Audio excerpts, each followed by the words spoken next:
again. TripAdvisor, 0 stars, not going to be able to do it. Cold sweats at night. I was shaking, going through withdrawals. 10 days, never touching the beautiful black and yellow dog app. My fingers, they've changed. The calluses are gone. I've stopped building. Who am I? I don't even know who I am anymore, boys. We got to set things straight. We got to get back in these lobbies. Oh, you poor soul, man. Like tortured soul, like put away in Hawaii, away from our beautiful dog app. But nobody in the history of being back has ever been more back than we are today. Let me just set that straight. We are so incredibly back. It's unreal. Neumy, how are you? Can't say anything after that. You just kind of yeah. Put it on shirt. No one is more back than we are back right now. I don't know. That's facts. I'm ready to run through a brick wall. I have my 3rd cup of coffee. This one is double caffeine.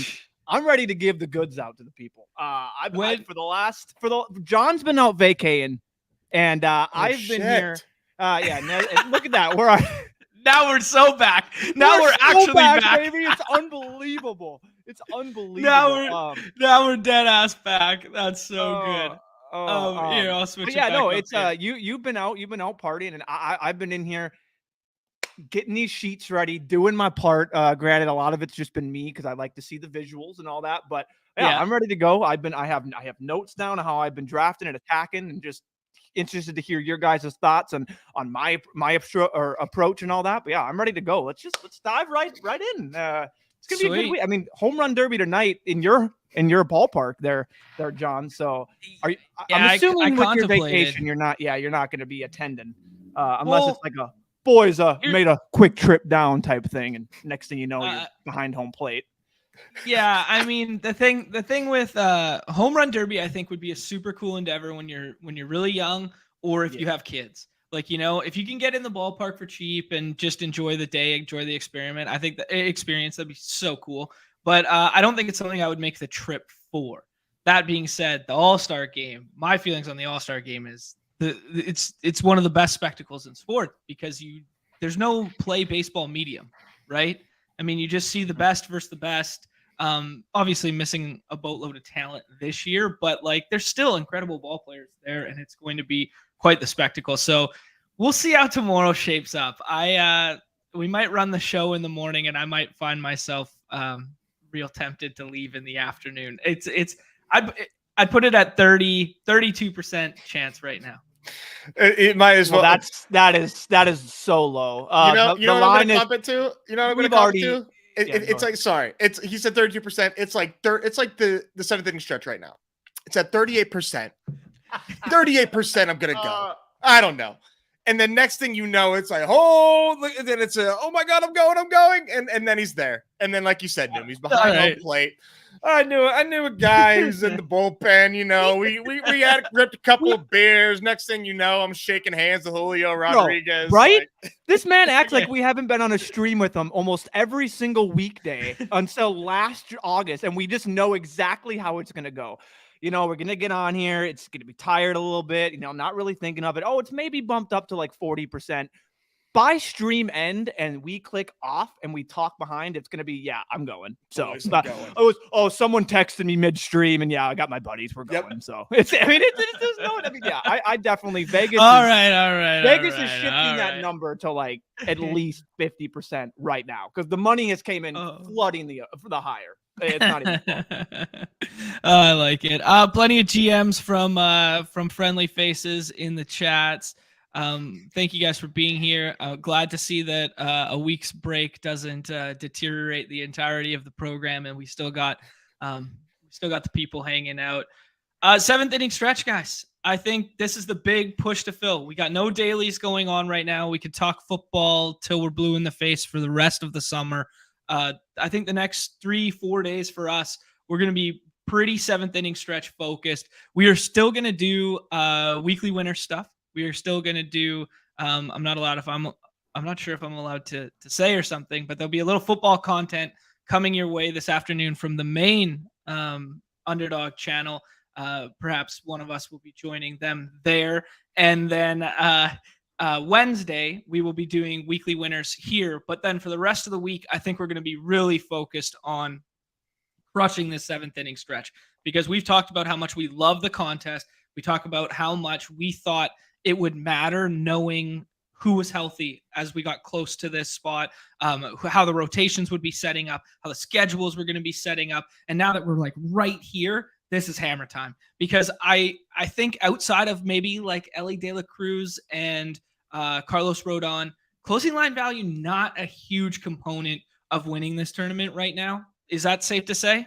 I don't know. What do you guys come? I mean, we can talk. There's all sorts of movers that are like of note, and Neumy, and not to like get ahead of it, but Neumy's put together a ton of resources. I'm going to be putting out a Nez Takes post here pretty soon, compiling those sheets so everybody can like access those sheets that Neumy made, because they're fantastic, along with some thoughts. But a lot of ADP movers on there that are of note. But like you said, in my opinion, based on the fill rates that are here thus far and how much contest is left to draft, I don't think it's anything that like you need to totally game theory your way towards, other than maybe Ellie, because that is like unprecedented in any best ball contest that we have seen.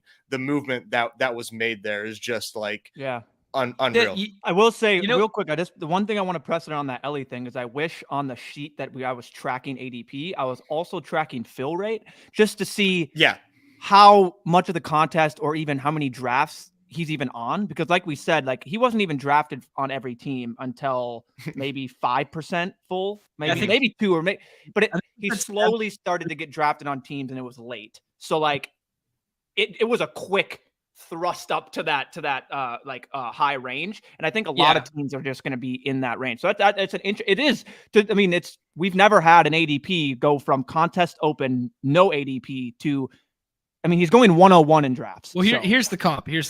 It would be pre-draft contest, where it was like, let's pretend it was BBM pre-draft, and we thought Bijan was like a 6th round pick, and then he goes in the 1st round. That would literally be the comp of the real NFL draft. Yeah. So he's going undrafted in the big boards because he was going to be a potential signee day, and now he's a 1st round pick. It should have been Izzy. It should have been Izzy. But unfortunately, we got totally cucked. I love how now Izzy Anaconda has made his way into this show. Big shouts on the badge. That's what we're here for. Keep grinding, get those badges up. You need them to get in the door to the party. GA saying a little derby pick'em here. We might be able to fire on something like that. Too easy. Thanks, producer GA. Yeah. Hadn't considered that. Like I don't got 6 in the chamber. Come on, dog. Actually, let me just pull that up right away here and go to. I have the magic behind the scenes. I got the bracket pulled up here. Well, where are you guys coming out on this one tonight? Is there any resounding favorites? Any higher overs or higher lowers? Higher overs. Wow, what a bust that I will was. say the bottom higher half lowers of the bracket is tough. Yeah, that's the toughest side of the bracket. Like not even close. Yeah, I think if depending on like how you're gonna play this thing, and you can do this multiple ways, like on Underdog using pick'ems with the higher lowers, you can kind of pseudo pick your winner by saying, for example, like Lubob, Luis Robert, LBJ, you can take his higher on total home runs and just assume that he's getting to the finals. And he's facing Rutschman, who has the longest odds on other sites to actually win the thing. So he has a pretty good chance of making it to the championship. And I mean, he's just got a ton of pop. And I think I'm not sure. Nez, can you tell me, did they call Adley Rutschman the tool shed, or is it the other guy? Well, Adley Rutschman is also Adley Crushman. So counterpoint. Shit. You didn't think about that one, did you? No, I didn't. But yeah, so that's just some interesting ways to play it on Pick'em. And another thing that I've been looking at too, and I'm about to post it in the comments here, is Baseball Savant. You can look at past. They have StatCast data for past home run derbies, so you can see like what is the hardest hit ball last year. And I think last year's a pretty good approximate, because 2 years ago it was in Coors. So hard to like kind of glean information from that. But last year was in Dodger Stadium. So you can see, because they have things like, they did. Did they take them down? They had like exit velocities on here. And the max exit velo last year was 111, and there was a bunch that were like 111 and a half higher lower. So I smashed a bunch of those lowers, except for Julio's. I took the higher because I was thinking he might get a little amped up, you know, in his home park, you know, but he's also a veteran. So long-winded way of saying you can use Baseball Savant to kind of like gauge your way into some of these pick'ems, I think. I like that. I like that. Tuma chiming in here.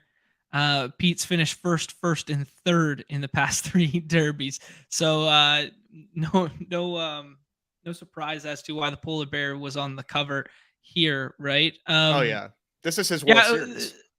The one thing about the Julio thing is you can feel a young guy getting overzealous, you know? Like last year, he's free and easy. He's effortless. He's happy to be there. This year, home ballpark, crowd on him. Like, you know what I mean? Like, you could see a guy like that pressing too. That's what I'm saying. Yeah, it's very interesting. It's like a guy making his first start in the majors. You know, you look at his velo and it like starts at like 100, and it's like he's never hit 100 in his life, and then he goes, and then he eventually settles at 96. That's why I think Julio maybe could burn out a little bit. I kind of like the lower on his round 1, but when his exit velo was up, I took the higher because I thought he would be so amped and at least get one that is just like a rocket. But otherwise, I'm totally with you. I think he could get a little ahead of himself. Chances are we can't put those two together, right? Yeah, it's correct. One from one player. Yeah, you can't. Yeah. No. Okay. Yeah. Just I wish I had rivals. They don't. That'd be fun. Oh, I bet they will later. I thought they had them last year, and those were pretty fun. Just maybe they. No, this is all football related. Click home run again though. On the left there, another word. I bet they will later though. That's what I was thinking too. So those are kind of fun to toss in there because dude, if you had rivals by round, I don't know how you would do weighted rivals, like weighted rivals per round. You just do the plus or minus of the amount of home runs difference. Yeah, you could do plus, I mean, assuming you could do plus or minus home run, distance, and exit velo, and you could choose one of the 3. So you could have an option if you wanted. You know what I mean? That's what my thought was.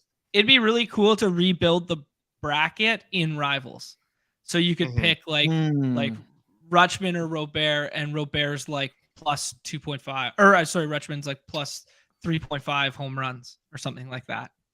I wonder why you don't have. I have exit velos in my lobbies, and I wonder why you maybe in Canada they don't let you they don't let you do pick'ems on like measured things like that, or I think that's kind of strange. I only have totals. I have round ones, crazy. And I have longest ones. I don't have exit velos. I have exit velo on every single. You know what it is? It's probably because it's in like miles per hour, and they're like, these Canadians won't be able to do it. They do kilos. Like we need to do kilometers. They're gonna be so confused. These guys won't even know. They're like 109. I do that on my back street. Of course he's gonna go over that. Yeah. When we watch the baseball games on MLB TV, it converts it for us. So I'm seeing 134 kilometer per hour fastball from Ohtani these days. I'm dead. Oh shit, that's good. Oh man. That's so funny. Why don't we jump into some of these resources, because Neumy has spent a great deal of time on compiling some stuff that is literally, if you're not a baseball guy, the greatest parallel, we've said this in the past, if you're not a baseball guy, the greatest parallel in terms of roster construction, in terms of building for a sport, in terms of result outcomes of like binary touchdowns or no touchdown, home run or no home run, that sort of thing. The parallels are between football and baseball. And I don't think you should be afraid to jump in this contest at a $7 price point with all these resources that Neumy's about to provide us with. 100%. That's the goal, is to get that barrier of entry. We had the man, the myth, the legend Eagles comment to me last night at 12 a.m. Like he wants to hop in these. He sees it, but he doesn't know what to do. Basically, he hasn't been following MLB and he doesn't have rankings. I mean, if Eagles says the same thing, I'm assuming a majority is in that same boat where it's like the barrier to entry is just give me a tool, kind of give me a little bit of a map and a little bit of a guide, and then I'll just follow these and enter some in for fun. You know what I mean? Like, and that's all we're looking for. We're not looking for these people to come in and max it and do 100 and I mean, even 50, 10, 5, 10, just one, whatever you want to do. Get a sweat. Yeah, that's have a little sweat. That's exactly what these are for, is to try and give the people that maybe don't really know, and then just can put game theory to the test in this contest. So.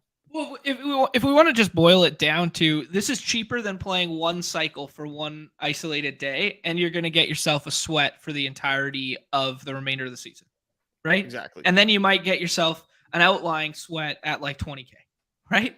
Like, just give yourself that path, right? And it's a little different than like typical best ball sweats. Just quickly before we get into the resources, because it's such a small, like it's 4 weeks of the regular season. Like you can sweat that every single week, man. You know, it's not like one of those things like regular best ball where you're just like, you don't really want to sweat until it's crunch time. You can sweat this all contest long. Yeah, correct. Absolutely. All right, let's do this. Let's go. Do you guys want to start with, actually, before we'll talk All-Star game and stuff tomorrow on tomorrow's show, but like, sure. Ketel Marte not being there is freaking insane. Ketel Marte is having a hell of a year, and that guy slapped the shit out of our sleepers list, which we nailed. But like, that guy's ADP's pushed up like since Dinger to now, like 120 something spots. Yeah, crazy. Wow. Like, I don't know. I don't know who's. I'm not like totally tapped in as far as like who beat him out for a spot, but totally a snub. It's the silly popular vote one where Orlando Arcia is playing short. Yeah, so just to like eke out like a couple $1,000 of ad revenue because they get people to drive to the site. Yeah. Thanks, Manfred. Yeah, exactly. Yeah, I mean, same reason that Josh Young's playing third base instead of Rafi Devers. Like Rafi Devers is. Like, I mean, Josh Young's having a better season. I've always been. Tell me if this is a weird take. And I've always been, when the whole fan vote came, and I'll make it real quick, but like, I don't enjoy it. I think it should be a combination. I mean, with the All-Star game has always been for each sport except the NFL for the Pro Bowl, whatever. It's mid-season. It's how did your first half go? And that's what you get to go into. I hate the fan vote. I hate all that. If they want to incorporate it, my thought like years ago was have the people like selected actually based in, and then have the fans make the batting order. Have the fans do the starting lineup in the NBA, cool. And boom, that's it. It doesn't change the actual players getting in. It doesn't affect someone that should have been in that isn't in, yada, yada. All it does is just you can change it, and all of a sudden you can have a vote for who should be leading off. And it's funny. Oh, my God. Vlad is batting leadoff. And this is right. Those are the fun things the fans should mess with, not the actual eligibility into the game itself. Well, another thing about that, Neumy, is when you mess with the eligibility into the contest is like guys put resumes together, and as stupid as it is, that we'll be like, hey, all-star games don't matter or whatever. But at the end of a guy's career, when they're talking Hall of Fame and they're talking GOAT and they're talking this guy versus this guy, people start citing, well, he made how many all-star games and he made whatever. And it's like, well, nobody remembers that in 2016, Rafi Devers actually had a better first half than so-and-so, and so-and-so got voted in instead of him, right? And it's just kind of like, I mean, players are making the All-Star game, like you said, now, and it's fine. I get the reasoning. Strider just pitched. He's not going to pitch for the All-Star game. It just makes sense. Someone has to fill the spot. Like those make sense. And those asterisks are another thing. Like someone, a Twins pitcher made this in 2016. He wouldn't have made the All-Star game if 3 of the 4 pitchers didn't pitch the game before the All-Star break. You know what I mean? Like, so there's those asterisks as well. But yeah, the fan voting thing has just driven me up a wall. You know me, how I can get into my tangents, but it should just be, they should vote for something that should be like the aesthetic, not the actual, this is changing the content. Yeah, I like your proposal. Yeah, I mean, like, RC is having a good year. Don't get me wrong. It's just like, he's not the starting shortstop for the NL. Like, and it's nothing against Orlando Arcia. It's just we can do better. Exactly. Yeah, he's not an all-star. Let's be real. Like, give him his flowers, but he's not a starting all-star. Yeah, I mean, shortstop's kind of weak in the NL. I mean, it's not like the good old days where you just penciled too low in there, putting up those right. It's funny how we didn't get a fan vote of Trey Turner as the starting shortstop. Like. Right, because the Philly fans hate him. They don't love him enough to back him. I know the stats and everything, but like that's what you would get in the NBA, where it'd just be like, and not it's a totally different thing, but like, oh, that guy's having a bad, we're just gonna vote him in, and I don't even know if Trey's a reserve, probably isn't, so probably get a nice break for the first time in his career. I don't know, but Anyway, yeah.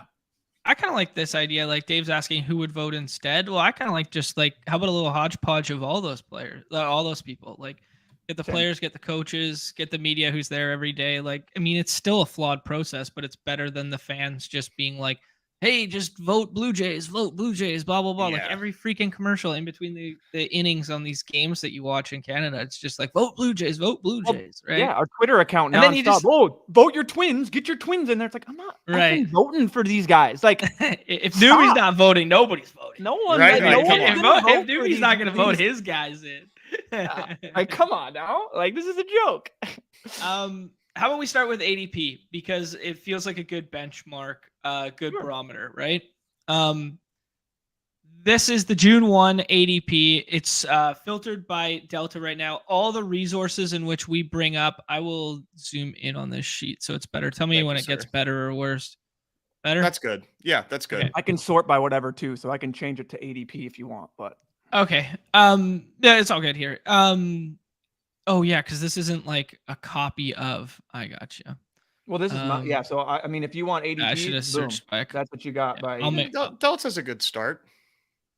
Boom. Okay. Okay. Oh, you're messing around with it for me. Okay. Let's start with Delta. Perfect. Yeah, Delta's a good spot to start there. There you go. Right. It's changing on the helm there. Yeah, so this is the LE conversation. We've had the LE conversation a billion times on the other channel. Go ahead, check out the LE conversation. I think we kind of all land in the same area of, hey man, if he is Corbin Carroll, what Corbin Carroll's doing from the Dinger contest to now, he might be the guy you need. All his peripherals suggest that, hey man, there has to be some regression. He can't just steal first, second, third, or steal second, third, and home in the same inning over and over again. Some regression has to be coming here. We cannot justify this price tag of taking Ellie over the likes of the previously mentioned Rafi Devers, the Jose Ramirez. That's literally everybody. Literally every infielder. You know, like he's electric. He is so fun to watch. He is pushing to be one of the up and coming faces of baseball. But this price tag is just way too rich. I'm going to let other people catch that one. Names at the top of this, other than that, I assume we just kind of all agreed with that statement. Names at the top of this, guys, who you're interested in, been pushing up, who you think right, wrong, indifferent, whatever. Well, I mean, Blake Snell, I think, is like probably the story of this contest because he is pitching like like he wants to win the Cy Young, having just one of like the more remarkable stretches that like I've seen in like that selected sample of like X amount of games that we have seen in like a long time, just obliterating teams. And to go from 156 to 40 is pretty nuts. I was scooping quite a bit of him in like the 100s and the 130s when he was there. And to be honest, I have trouble like game theorying myself out of taking him right now, just because of the way that pitcher scoring, we've seen it matter in the past historically, like thanks to baseball's biz that he's done from dingers of past, and the way that smart people are talking about it. Tuma in the chat has a really nice resource out right now on the Underdog Network talking about the same thing, where he's going to put out a pitcher's article soon talking about the need of pitchers. So all that to say, Blake Snell is like absolutely legit, pitching like the best pitcher in baseball right now outside of Strider. So that ADP I think has room to run. So because we still have, like, you know, if this does fill 60% of drafts left, there is a lot of time for even more movement. So these are like guys that are like already trending up, and some of them will continue to trend up. So that's like the biggest one for me is Snell. That's a really good caveat, Nez. We're going to be talking about all this. Tournament still isn't even 40% full. There's still 50% of the 60% of the contest to be filled full. And ADP is going to move so much. So yeah, it's a really good caveat. To that Blake Snell thing, I've been scooping up as much as I can before the rise. I'm still taking a little bit now. I'm cooling my jets. The way I've been approaching it is he's been great, but I know regression hits, and regression can hit very hard for a pitcher like Blake Snell. So I'm not the type of person to really go all in on him. I think I'm sitting at like 14% through 90 drafts. I'm okay with that. If it gets a little lower, gets a little higher, sure, probably will get a little lower. I won't be taking that. But my approach has been trying to find positive regression candidates that are undervalued, while still not just fully, like you said, ignoring Blake Snell, because that would be foolish of me. I've still been taking him in a build that matters, but my way has been to try and get those guys that have positive regression. Not to say that Blake Snell can continue to do what he wants, but I feel like a lot of these guys, people are paying for what's already happened, and like you said, right, in a very short stretch. I mean, Blake Snell could have 2 bad starts right out of the break. All of a sudden, oh my God, he's on the IL, and now he's done. And all your Blake Snell's done. And that can happen for anyone. But I mean, all it takes is just one bad start, whatever, and he's not giving you what he did earlier. So, but yeah, with that being said, I'm still taking Snell as well. For this list specifically, guys, I've been taking a lot of. Well, here before you say that, just to your point. The paying for past stats, like this is just like fantasy baseball, like 101, where it's like you used to play in mixed leagues, home leagues, whatever. You'd be trading guys who have these big sexy box scores to the lesser known commodities to pull guys who don't have that yet. Like that was fantasy baseball 101 10 years ago, and right, like it still directly applies to this contest, right? Where it's exactly like we have to be able to filter what the difference between actual trends and stuff and what's just noise, and then what are just counting stat boosts that are going to fall off a cliff potentially, right? Exactly. Yeah. Okay.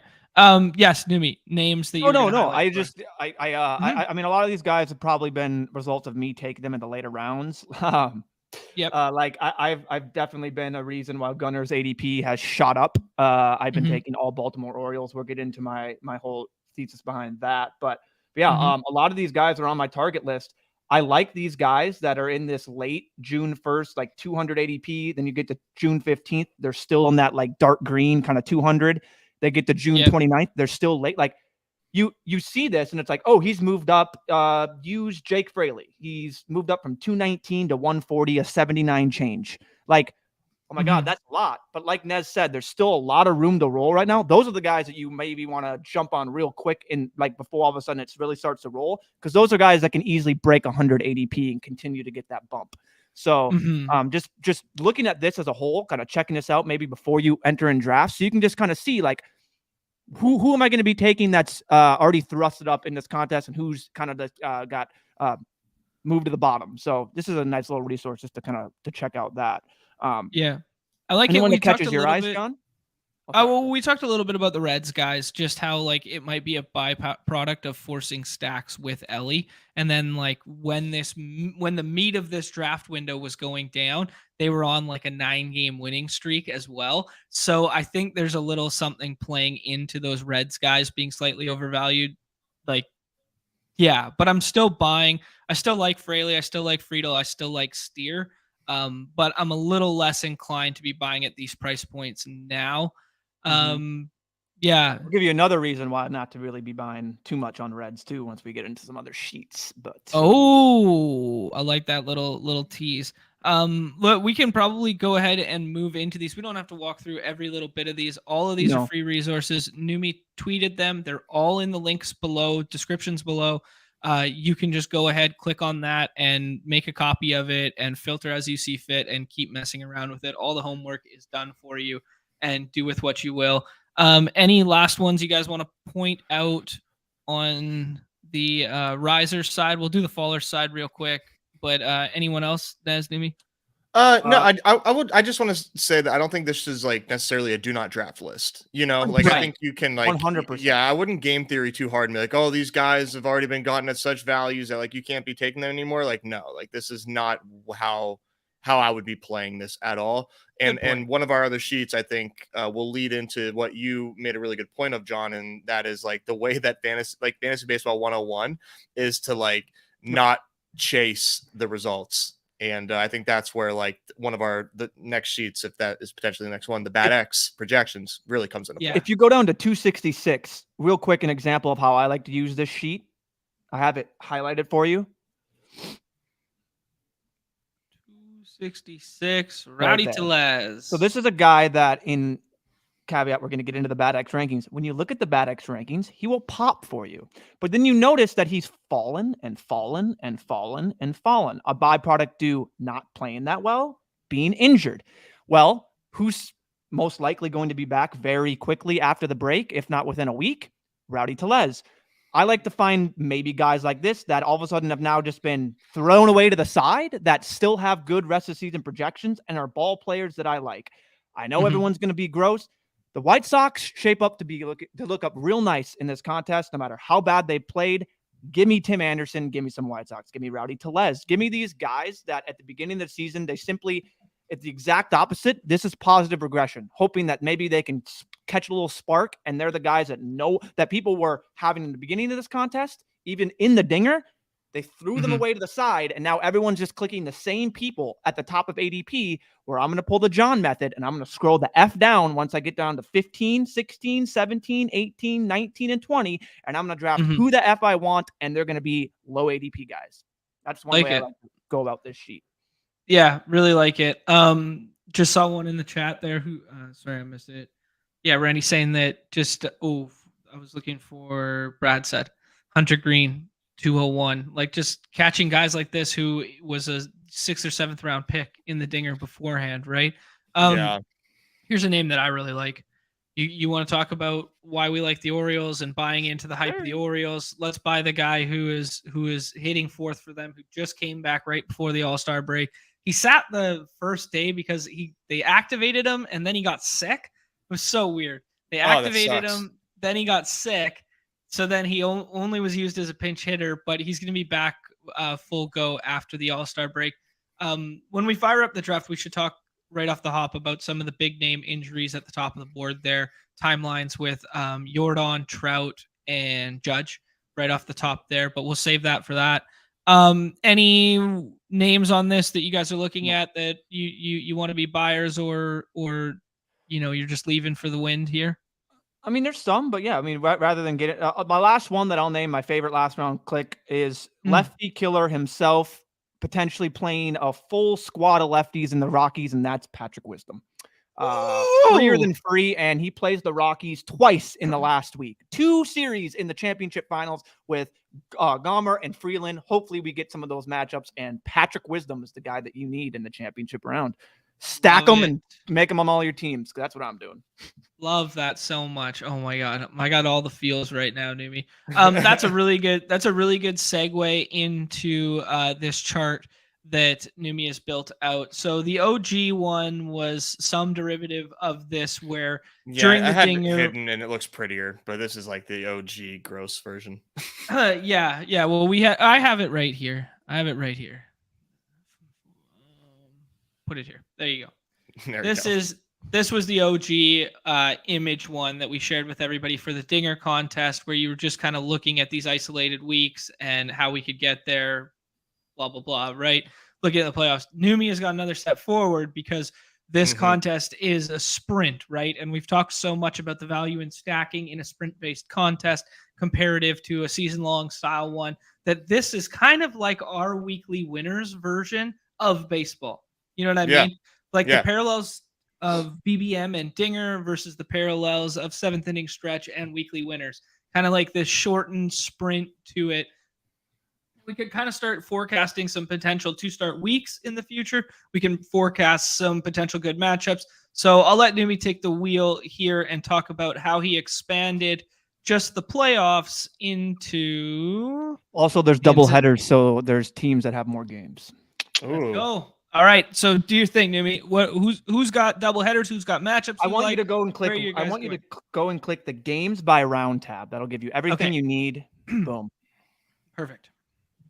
All right, we're gonna make this real simple. The most important thing that I see fit, I like to go like this. Whoops, sorry. Boom. Round 4.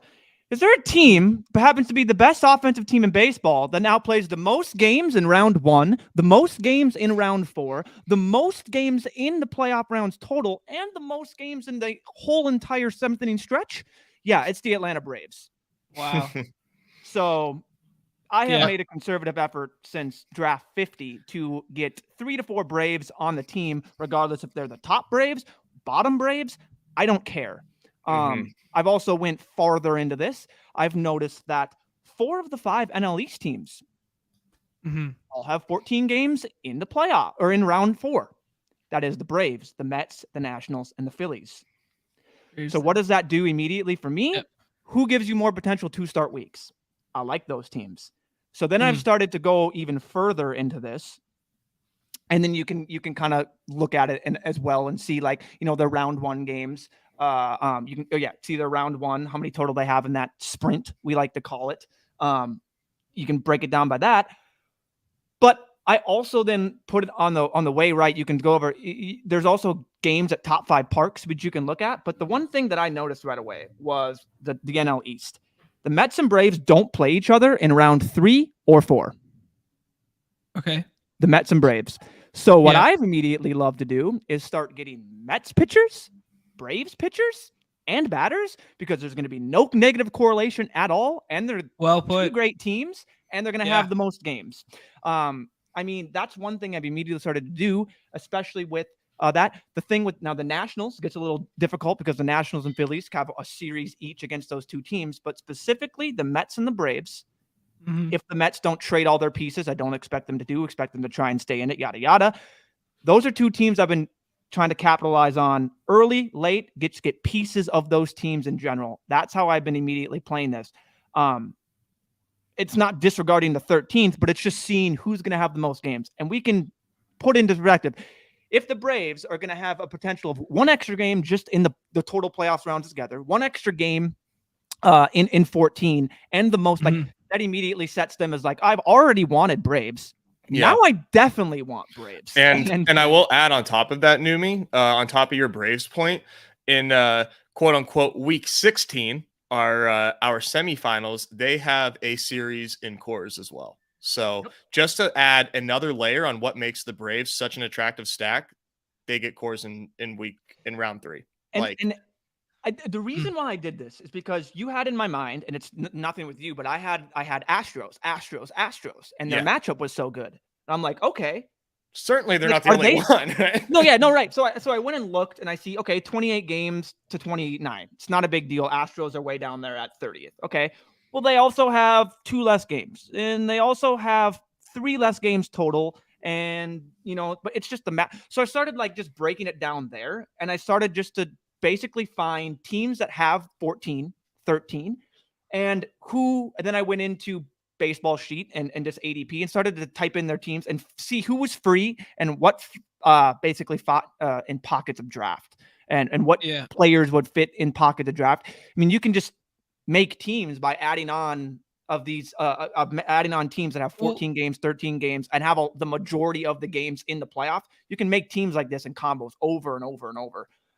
If you want to pivot this even into the next BatX thing, is you look at one of the most undervalued players in the first couple rounds, and it's Matt Olson, because BatX projects him to be like, the 5th or 6th hitter the rest of the season, and we were getting discount Matt Olson at the back end of the 2nd round here for like a good time, and you can just go ahead, stack him with Acuna from the front end of a draft.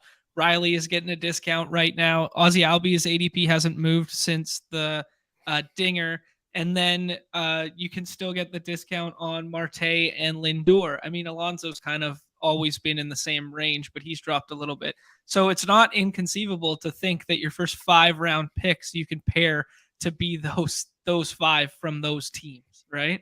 Already done it. Last 25 drafts. Basically, it's been, I mean, Riley is going 3 over and over again, falling to the 3rd or the 3rd, 4th turn. Yeah. Multiple times. It's silly.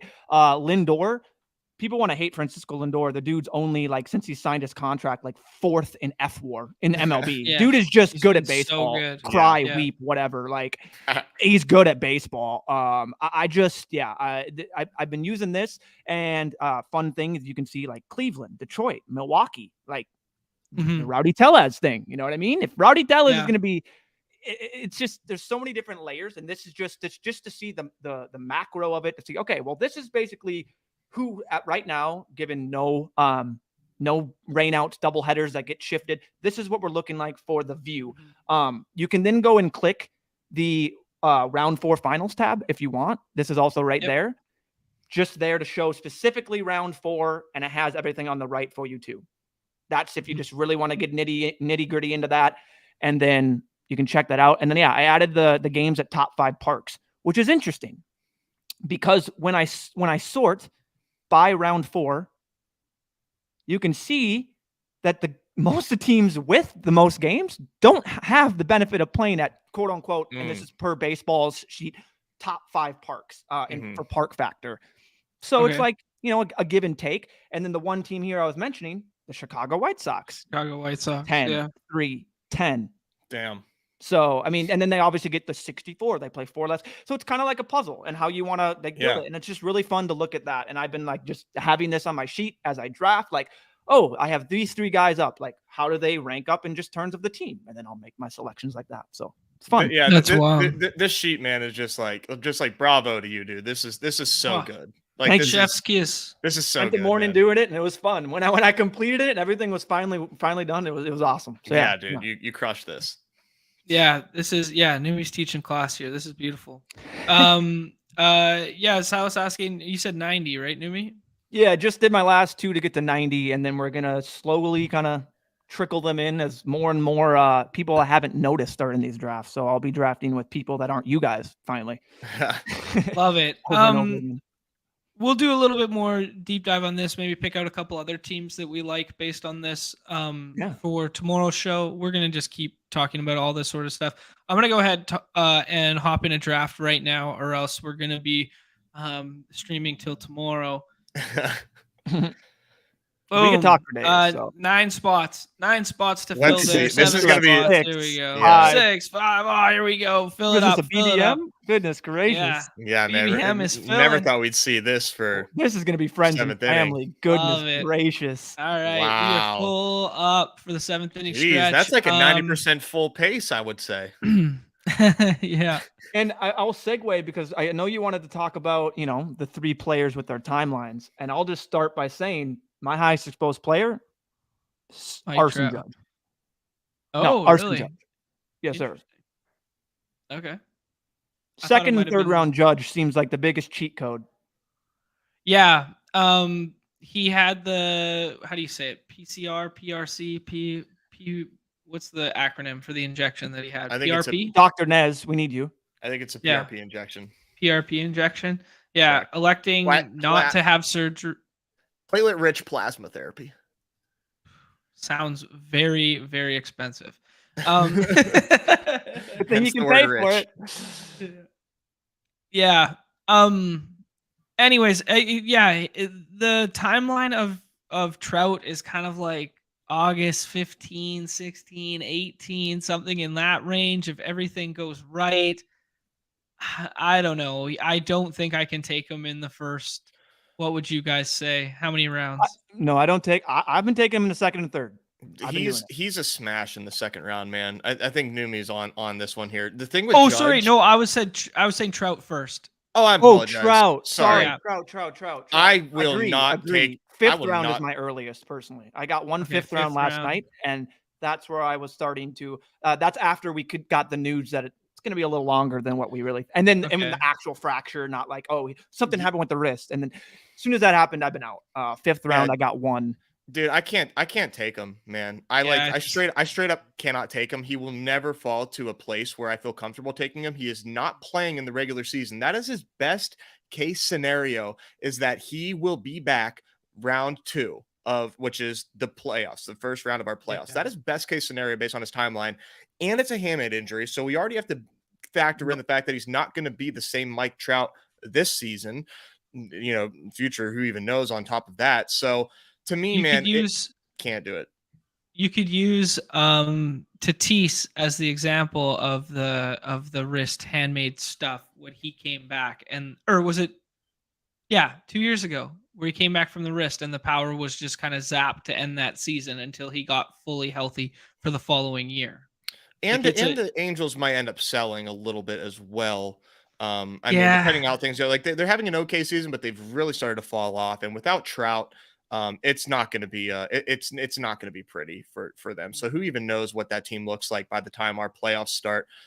His price is going to fall quite a bit, I think. Mike Trout's. as more and more people start to pile in, realize he's not going to be there for the regular season. Like, imagine that for football. Like, if we had a player that, like if we knew like CMC was not going to be there until like, or something. I mean, it's kind of just like what be we're there talking for about.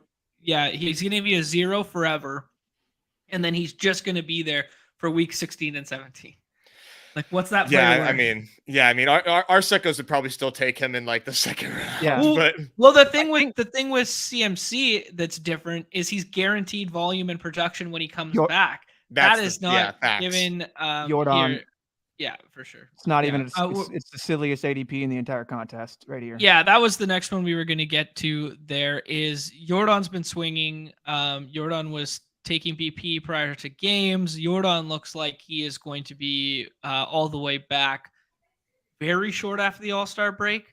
I think Tuma just put out a post for him too, like specifically covering an hour ago. He used the latest injury news and put on that little he basically just goes, if you can get Jordan and pair him with Strider, go ahead. That's like your number one thing right there. Yeah. I like that. Go ahead and open up Underdog Network here. That's where he posted it, or did he do it on his blog? It was on Twitter. It was on Twitter. Yeah, Nez responded to him, and then he got round 2. If you take Strider, an elite infielder, in round 1, yeah, it's a cheat code. It's silly. I like that. I'm gonna go ahead and link his article too. He posted an article there. I have way too many Jordan Judge starts. Yeah, same. Let's do it. I have way too many Jordan. I wanted to talk about Judge, man. The thing that I think makes Judge like worthy of a pick is that like he's an elite athlete, and what he's dealing with right now is pain tolerance. He needs to decide like it's never that's a little scary that like it's never going to be 100% healthy like this season. It's straight up pain tolerance, but it's still Aaron Judge. And if Aaron Judge feels like he can tough it out and play, like don't you want Aaron Judge on your team? So right. To me, like I'm just like I'm buying in on that. And the timeline is murky. We don't know when he's going to be back, but like it's kind of like a sort of like a Bryce Harper situation, but hopefully with better outcomes where we're like not sure when he's going to come back. But I am pretty bullish on his timeline, I will say. It's a Bryce Harper situation, except he's better than Bryce Harper in a better stadium than Bryce Harper. It's give me the Aaron Judge. I know Chip puts out here he's going to fade mostly Trout, Jordan, and Judge at this point. Godspeed. Because if there's a healthy Jordan and Judge, I think the Trout one is fair. But if there's a healthy Jordan and Judge come August, and you have built your team strategically where you can basically weather the storm of not getting the points for 1 to 2 weeks, 2.5 weeks. Sure. That team gets through because it's a sprint, and it's the same thing. Like, and you get that team through, and he's playing and he's healthy. Give me that all the time. Yeah. Like it's the same. It's the thesis with Fernando Tatis, except I think the timeline's murky and this contest starts on Friday. So I get it's just a portfolio and risk tolerance exercise. We've talked about this before, but I think we're both on the same. I think that all three of us are in the same line of thinking here. That Jordan and Judge, good picks, especially Jordan at price point right now. Trout, bad pick at price point right now. That's kind of where we're at, right? Very bad. Okay. I wanted to hit on a couple other one here. It warms my cold, dead heart to see Luis Robert Jr. right there as a second round pick. But on the other side, it breaks it to see that he's still behind Adolis Garcia and Randy Arozarena. Whether that's right or wrong, I don't know, but it just makes me feel all the feels all at once right there. Yeah, I don't know that'll. I mean, they're like each like their same tier. Honestly, right. I think what could and maybe should happen is Bryce Harper ends up like finding his way on the other end of the board behind those guys. Because man, Harper. I forget how many babies have been born since Harper last homered, but it's like in the millions. Many crazy, millions of babies have been born since Harper was, and to say it's been a very, very long time. Clearly struggling with the launch angle because he's still hitting the ball hard if you look at his exit velo stuff. But you say what you will about why that is. Maybe it's like the way his body's kind of naturally attacking the ball post surgery, where, you know, it kind of like feels better on his elbow if he doesn't like hit it in an angle where he's lifting it as much. Who's to say? But it's clearly an issue. It's hard to say that it's not. I mean, we have too much evidence to point to. It's almost as big as an issue as having about 37 viewers right now and about 20 to 22 likes. Too smooth. Fairly a bit of an issue. So if we could just, you know, tap it, sub it, comment it, help us out. Goes a long way. Appreciate you. It's gotta get done. Yeah, thank you, Neumy. Good call. Okay, we're gonna be on the clock here, so maybe I'll save my comment for a second here. A lot of shifting ADPs and stuff. I got a pick. Tell me. It's Framber Valdez. Oh, I like Cedric, but I'll do Framber. I like Cedric. All right, guys. No, I like either. I mean, either's fine with me. Yeah, tell me on Framber. Well, what's the difference in taking Framber and Gallen or McClanahan, or like tell me on why Framber is the pick there? Because he's been like one of the best pitchers in baseball, and he still is one of the best pitchers in baseball. Like, what do you think, without looking, like, what do you think his ERA is? 2.6.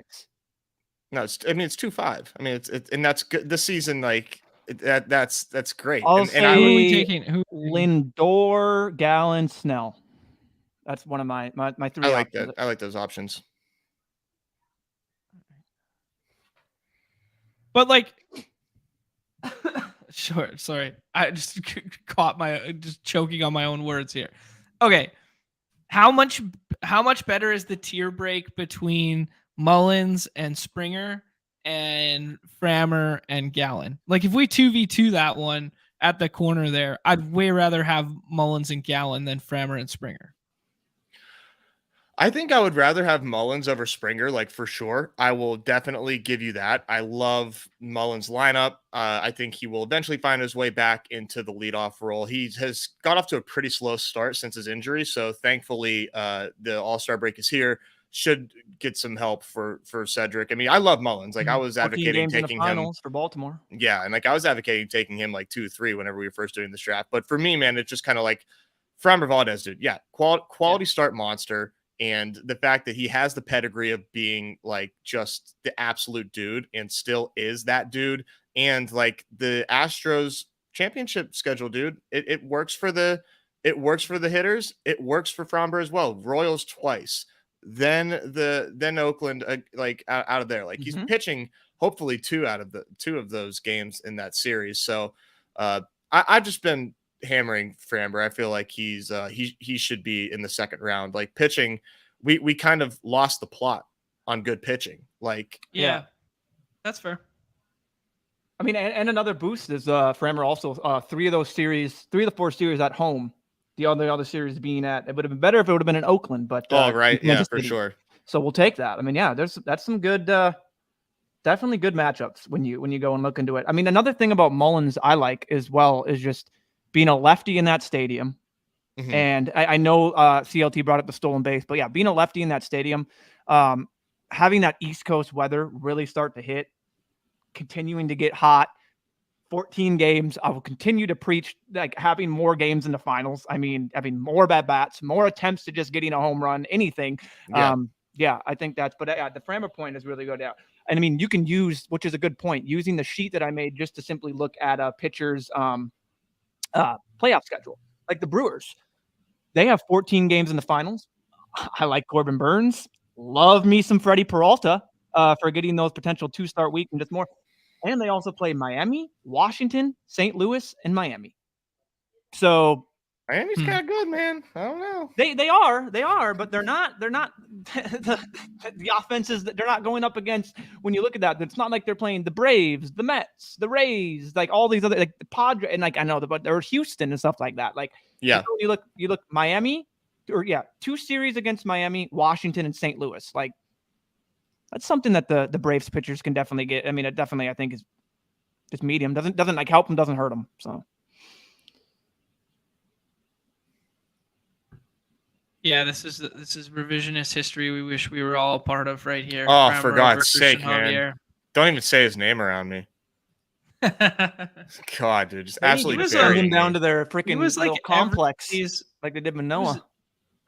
he was everybody's like breakout darling because of the ride on the fastball, the spin rate on the fastball, how he performed in the postseason last year. He was everybody's kind of like, could this be the next Spencer Strider vibes? Yeah, I mean, he just felt so foolproof. I'm like, what's going to happen? Is he going to like forget how to spin the ball? Yeah. Right. Yeah. Yes, he is. Yep. The thing that he did the best in the MLB, yeah, he doesn't do that well anymore. So now he is bad. Oh, rough. Yeah, that hurts. That hurts. Rough go of things. What do we got for the draft board? Or our queue looking up here. Yeah. Brian Reynolds, this is why I was getting the BatX stuff up. Is Brian Reynolds, like, okay, say what you will about BatX. Like, for me, BatX doesn't adjust their priors enough, especially in season. That's why the left-handed Milwaukee guys will always pop. That's why Brian Reynolds always pops. That guy, like, but that being said, Dansby Swanson, like, way up there versus ADP guys like this. I'm still buying a little bit of like Brian Reynolds in this range. That kind of feels fun to me. No, this is a good price for him, I will say. Yeah. His OPS has fell well below 800 right now. I need him to kind of get his shit together, but you know, he also came off injury not too long ago, so All-Star break should be good for him. Jose Altuve with Jordan stack, or Santander stack. I think Santander stack. Yeah. Okay. Altuve scares Altuve scares me just because he came off the injury. Now he's back on the injured list. He was sitting a lot of games before he hit the IL again. Hopefully he's fine by the time, you know, the championship rolls around. And if he comes back here, there he goes. But a lot of red flags there. Yeah, that's fair. Do we need a pitcher here? Do we need some scroll the F down? What do you guys like? You could talk me into Rodon. Rodon or Logan Webb. All right. You guys tell me which one. I think Rodon fits this format better, but like, dude, I'm the number one Logan Webb stan. Okay, we're gonna take Logan Webb here because for the brand. For the brand, but for the sheer fact that I know Carlos Rodon round 20 teams exist. Sure.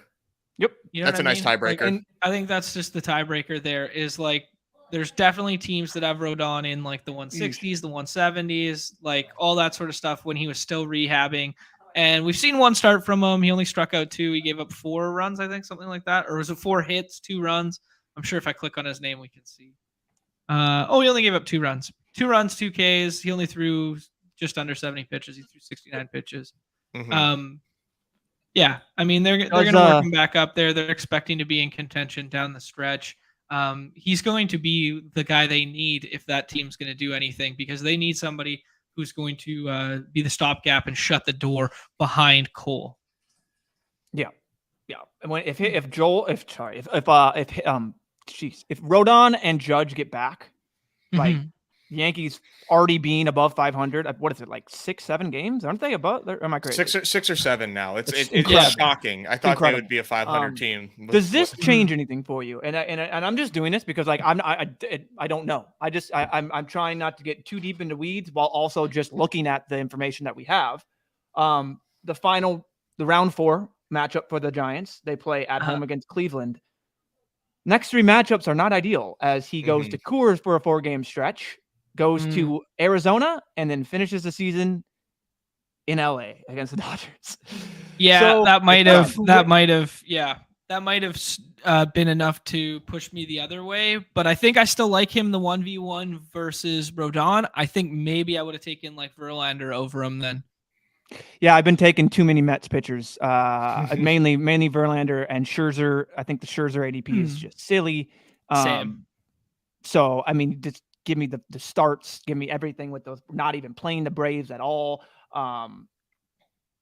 Yeah, it's really interesting. I've been just taking all of these pitchers that potentially give me more outs to more starts. You know what I mean? And they're good pitchers. I haven't been going bottom of the barrel and getting like a Carlos Carrasco or going and getting these pieces of crap. Like I've been getting actual like quality pitchers while trying to maximize their starts.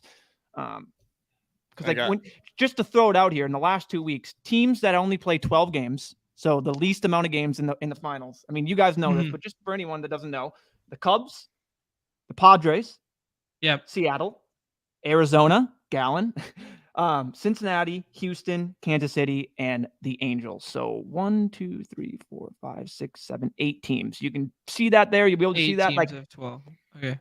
You know, and then there's the 1, 2, 3, 4, 5, 6 with the 4, and then the rest of them are sitting there with 13. So it's just, you have this information there. You'll know right now, like the amount of games you're going to be getting when it counts the most. I've just been trying to like put that into practice a little bit more because I don't know if people have been, and I've been just really trying to optimize for it. And on some of my teams, then some of my teams I don't. Some of my teams I mixed in a little bit, you know.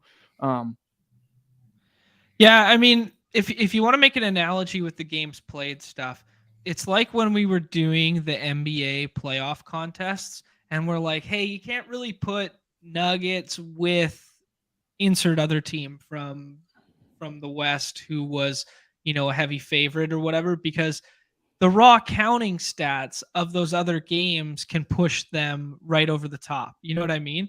It doesn't matter. Like, yeah, we want to get the Nuggets through. Like, the thesis didn't end up coming to fruition, but it's like, if you get a sweep in one series, well, then you would have been better off having like Knicks and Cavs, right? Where that series went 7 and they racked up all these counting stats.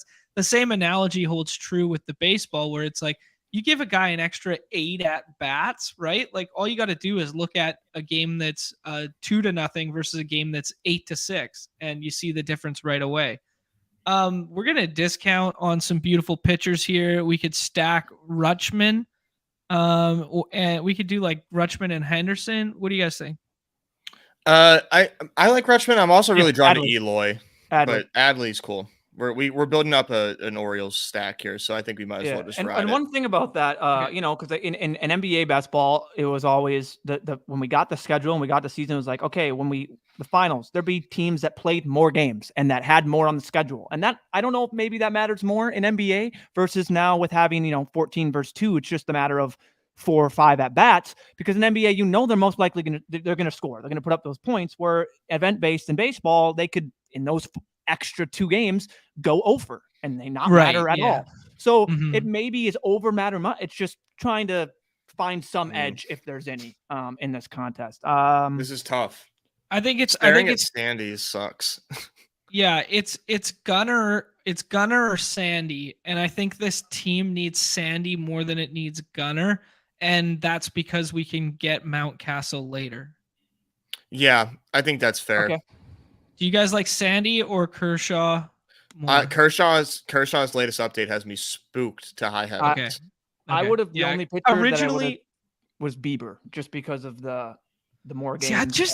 I think Bieber's dust now. Like, I just think Bieber's just dust now. Yeah. I don't know. I mean, playing in the AL Central versus the NL East, give me that all day, man. Especially when games are going to start playing more in division. Give me potential matchups against the dog shit AL Central than going up against the freaking NL Beast. Yeah, but I'm with John though, just on the like as in a vacuum, just Shane. 100%. Yeah, I would rather have Alcantara. That's why I'm wondering, like, I'd still have a good amount of Sandy. It's just I'm trying to factor in these things. Yeah, but and I hear you for sure. But like, you look at his last 5 starts, 4 earned runs, a nice gem against the Royals, 4 earned runs, 5 earned runs. Like, dude, what? he's a righty thumber. That's what he is now. He's a righty thumber. You know, like those lefties that hang on later in life based on the clout just because they're left-handed. He's that, but right-handed. Like he's still like a what do I say when we do the dailies? Like the veteran, the guys that you don't stack against. Where you're like, well, he's not Zach Greinke. He's not that bad. No, but he's trending toward that career path where it's like he was what Greinke was with the Dodgers. You know, like Greinke 4 years ago. He's a professional pitcher. He's a professional pitcher. Yeah, exactly. Right. He may not, this good point from out there for that, but he'll limit that team. He'll limit that team to make it so they're not going to pop off. This is a good point about the matchup stuff from Dark Sheep here. Is Bieber? There's been a little bit of smoke there that he is a potential trade candidate. We've seen the I was about to say Indians. We've seen Cleveland do it a bunch in the past there, where they've traded right before the tipping point on so many pitchers. based on name value. They did with the Corey Kluber stuff, get out from under that. They get pushback. They're leading the division. I don't think they're going to trade anyone, but yes, for sure. AL Central is like crabs in a bucket. It's just they're leading the division and probably have just the amount of a shot as anyone in there. Probably, maybe not favored like the Twins. The Twins are somehow still favored. They could do something just allow me to speculate here. Do something creative where they trade him to a pitcher needy team and maybe get somebody who was like major league ready in return. Do something crafty. Like they kind of did that with Clevenger, right? Like they got rid of him and they got I forget what the return was there, but it was like in the middle of them doing well, I believe. Maybe I'm like way off on my timeline on the Clevenger stuff there. I think it was Franchy Cardero. Did they get Franchy in return? Let me just go ahead and I think he was part of that deal. That would be like with hilarious. No, by this point the Guardians. Wait, is this who they got him for? No way. Feels like Austin Naylor. Hedges they got Naylor in that trade. Yeah, there you go. They got Naylor. So for Josh Eminger and for Clevenger and Allen, they got Cal Quantrill, Owen Miller, Josh Naylor, Austin Hedges, Gabriel Arraez, and Joey Cantalillo. They destroyed that trade. That's a haul. Wow. In other words, the Guardians got an absolute haul. Ooh, we almost got Gunner on the way back. That would have been sick. Yeah, that would have been nice.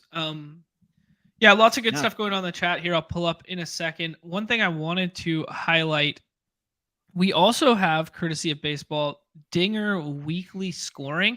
So you can see how guys have been performing week over week. I don't think I put this one in the show notes. I was kind of saving it for another show. But I'll go ahead and put that in there. But I want to look up Sandy just for a second. Goes to Sandy Leone naturally. Naturally goes to Sandy Leone. Wait, that's weird. That can't be right. That he's like putting up like zeros. Oh shit, we're on the clock. Fuck, I'm gonna fuck us again. Maybe guys. you're not on the Woodruff, Murphy's Chisholm, Julio's back. Sean Murphy. I you guys like Murphy more than Chisholm? Yes. Yeah, Chisholm is like perpetually hurt, and we're really solid at outfield right now. Okay. Murphy spike weeks, man. Enough said. Yeah, and even though we're not building out full Atlanta stack, it's still nice to have pieces of that schedule, of those total games, of those whatever. He's been hitting fourth or fifth almost every day now, right? Yeah, he still gets his days off, you know, which isn't necessarily ideal, but like he's able to put up just like insane. If you had Travis d'Arnaud plus Sean Murphy one slot, like I could just draft Atlanta catcher. Like I just could do that. He's a 3rd round pick. Atlanta catcher, 3rd round pick. It doesn't matter who it is. Yeah. Dude, Travis d'Arnaud homers twice every time he starts. It's insane. He breaks the slate every single time. Oh shit, Austin Hayes goes too. This is a tough one. I will say, man, go to the bathroom, but I'll say my pick here is Willy Adames. Okay. The BatX will agree with you. If you I'd rather Jazz, man, you wanted him, man. Just take him. Okay. I want the ceiling, man. I want the ceiling. On the 4th, which was like the latest update that I could see from like RotoWire, on the 4th they said he's going to be out for a couple of weeks, but imaging was encouraging.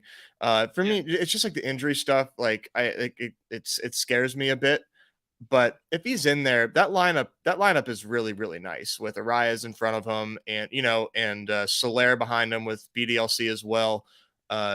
Really solid lineup if he's healthy, of course, right? Like we don't need to, belabor the Jazz Chisholm ceiling, which is obviously huge. Mm-hmm. Yeah. No, maybe I'm not giving the injury stuff like, wow, this is it. Jazz Buxton. There you go. Oh, can't put it any better. Dude, that's disrespectful to Jazz. That's disrespectful to Jazz. Oh, thank God Neumy was fucking gone. I can hear every word you're saying. Every fucking word you're saying. Sorry that not everyone just gets to rob fucking Byron Buxton of every fucking extra base hit. Okay, easy on the swears. This is a family show. No, it's not. Dude, in the last month, he's been robbed 5 times, including 2 home runs. That's pretty wild. That is so. It's been, I like that. I like that nitty gritty boots on the ground take there. Okay, this is showing me all the hitters Is there a pitcher tab? Let's see. What you looking for? The pitcher tab for Sandy. Pitchers are good. I wanted to see. Yeah, pitchers are coming in at 0 for whatever reason. It's giving me. He has all the weeks aligned. Like he prints the weeks, adds them to the page, and then uses a pivot table to like put them all here. But I'm trying to find like, like Gosman shows zeros from like week 4 onward. Okay. So maybe he just hasn't updated pitchers. That's basically what it is. His game log isn't pretty. I mean, there's some games. There's a 1 earned run. And then you've got like a 4 earned run game, 5 earned run, 5 earned run, 5-4. Like that's all just within like May 30th until present day. But you can probably do a little bit of luck analysis and say, yeah, maybe he's just getting a little bit unlucky. His BABIP is like 30 points higher than it usually is over his career. He's not leaving as many guys on base. That's down 10%. His ground ball percentage is lower and a little bit higher home run to fly ball percentage. So there's like a smidge of regression that can get there. And he's going to throw a ton of innings regardless. So, I think that he's still a good pick, but it's a little bit of cope to say, yeah, it's been bad luck. It could also be that, he for whatever reason right now, maybe he's lost something. I don't know, but he's a good pick. He's a good pick. Yeah. Tuma's saying stuff to like he still feels like he has that big spike week potential. The longer they stay in contention too, like the longer that he'll be able to go deep in games, compile wins and quality starts, obviously innings, blah, blah, blah. Right. So yeah, it's interesting, right? It is. Like, I'm not taking Sandy. Like I will say that I am not the one to be like touting Sandy. I'm just kind of just being devil's advocate. Sorry, go ahead. Yeah, no. I was just saying to the same point is that the bad starts don't hurt you at this price, right? You get the upside for the rest of the season. Yeah, I mean, that's very true. It's very interesting conversation. Another shout out to us, pat on our back that we were out on him at his price point in the dinger there, which was good. But yeah, anyways, kind of. Yeah, that's the one thing I always try and tell myself is, a pitcher that's like basically it's going to be very variant. You're not going to get the bad starts. Yeah, obviously you're not going to score from the good, but you're not going to get penalized. You just got to hope that you have something else to prop up your points if he's getting going on a stretch like that. But it's those potential outlier spike weeks that are going to set you apart. Yeah. And he still has that ceiling start to start basis, right? It's crazy to see Paxton all the way up at 129 now. Oh man, we were on awesome. that I'm still clicking him. I'm still clicking him quite a bit. Yeah, because the good Canadian boy. Red Sox need to be buyers. Yeah, I guess they do. They absolutely do. They absolutely. Who do you guys like here? F you, Chip. I was gonna say Freddie Peralta. I think Paxton is interesting. I would take Paxton here. I think he's legit, man. We like him. Like we think we're gonna get. I think he can outperform. He's been outperforming this ADP so far. You know what I'm saying? So like, if we think he's legit, I think that's the pick there. We passed over Jack Sawinski, who was on that risers list. I just don't know what to make of him, but he is tailor-made for this contest, though. Like the way that he butters his bread, that is like that's good for this contest. But I got the comp. I got one as well. Poor man's Kyle Schwarber. He's better than Kyle Schwarber right now. Oh my god, you sick bastard. Dude, he absolutely is. Kyle Schwarber can't hit half his weight, man. Oh man. Okay, let's make this pick and then let's talk. It's post also break, Schwarber. It's all we need now. Ozuna stacks. We could scroll down and do Mountcastle. We could do the Mets stuff with Marte. I mean, queue up Ozuna, but I think Mountcastle. How far down is Mountcastle? Yeah, go get Mountcastle. Okay. He might come back if we don't get him. Okay, nice. That's fine. Put him up there. I'd in a vacuum, I'd rather have Mountcastle over Marcell Ozuna. And I get that on the Braves, but that's the Brave bump right there. And granted, he's been doing well, but like, if you expand his box score and look at what he's done on the season, it's not hard to find guys around him that have done better than him thus far this season. Yeah, no, 100%. I have added on quite a bit of Ozuna and Rosario just for the fact that like, hey, like it's like a DFS lineup. Like I want some outs to these ancillary pieces in the lineup getting that home run. You know what I mean? And especially on the Braves. Yeah. I like Mountcastle's ex-Woba. I think that is like a pretty nice sign of there is like better days to come. And that lineup is sick, and it's only getting better because they have a never-ending supply of AAA dudes that can come up and be above average hitters. It's absolutely nuts. They're going to make a push. Yeah. Can I interest you again on 14 games in the finals for the Baltimore Orioles? Like, no, we don't have a lot of these youngsters in. Yeah, and I wasn't sure that he was in or not as I looked him up because, I just didn't know who was in the player pool or not. Like another one that guys would be taking shots on now would be Encarnacion Strand. Like he's been hitting homers left and right. He took one over the batter's eye last night. Like, just tell me a little bit about him. I don't know a ton, to be honest. Like I just know he hits the ball hard, and the Reds need, some pop from the corner infield. Another strong righty for the Reds. Yeah, like another Jesus strong Christ. righty for the Reds. Yeah. But like the problem is the playing time comes at the expense of Votto, right? Because he'll probably only play first base. Yeah, I'm not like overly familiar with this guy, but first baseman, 600, 220. Just another. Westberg's not in the pool either. Yeah, but a lot of these guys. Yeah. No, say again. Yes, go. But like they kind of help these guys, tangentially because they make the lineup better in counting stats. So, you can still factor it in.